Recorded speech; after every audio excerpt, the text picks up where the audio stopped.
In today's hiwatt soundbite, we're applying backwards reverb to vocals.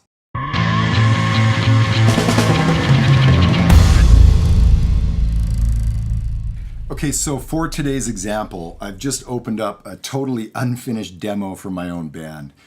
I've queued the track to the section of vocals that I want to apply this backwards reverb to.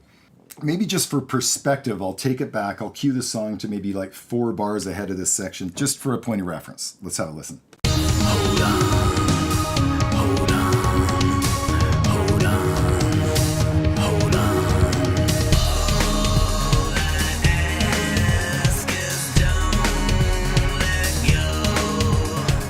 All I ask is don't let go.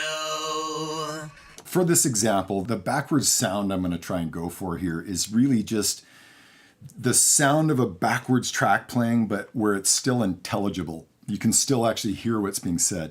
There are times when I'm just trying to get a vowel or one word to feed into a very long reverb so that I can spin that thing around and have a really long, cool vacuum effect that comes, sucks right up to, the vacuum, I call it.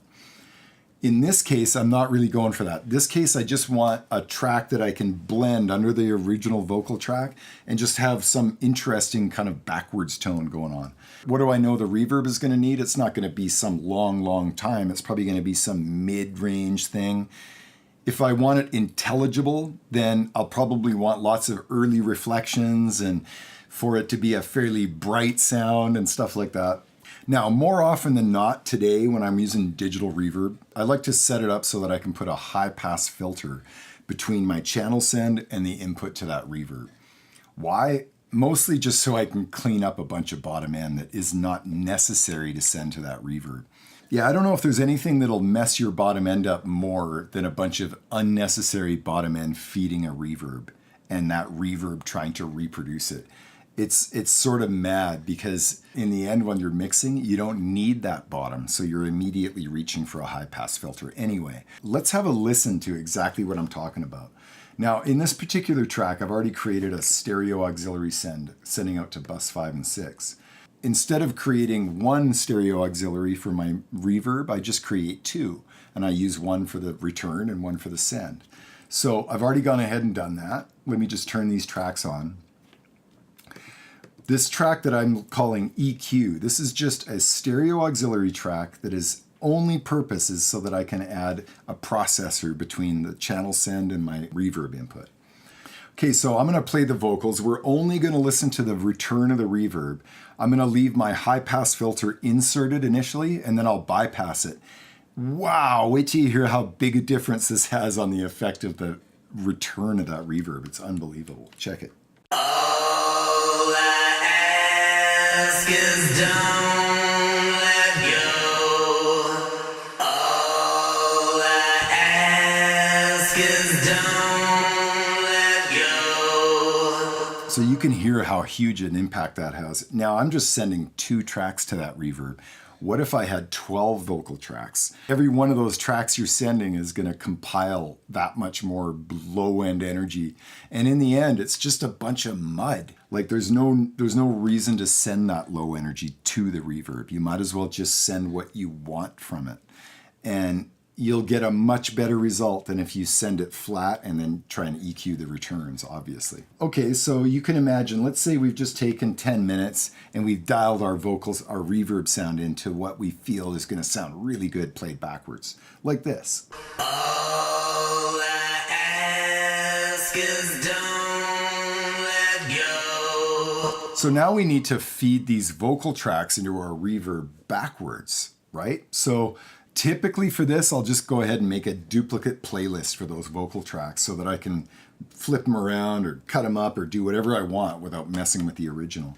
So I've gone ahead and done that here. I've named the duplicate with a big REV behind it for Rev. And I've flipped the vocal tracks around. So now we should be able to hear these reversed.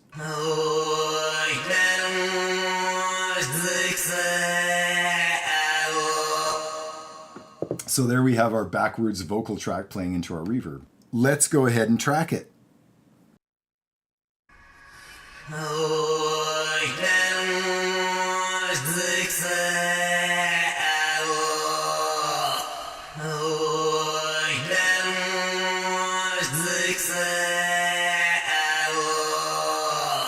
So we have our backwards reverb tracked. So let's just go ahead and take that track, select it, and render and reverse it back to the forward play. We can take our source tracks, our vocals, we can switch back to our original playlist, which will play the vocals forward.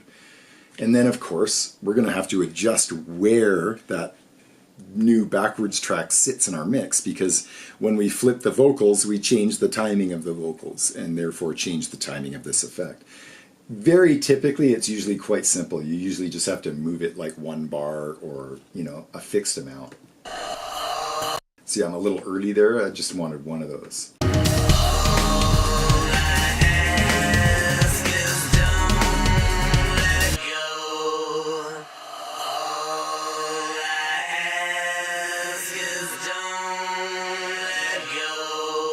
See, it's nice because it's quite audible still. You can really understand the clarity of what's being said. It really works well. You can add, a small or a large amount. Hold on.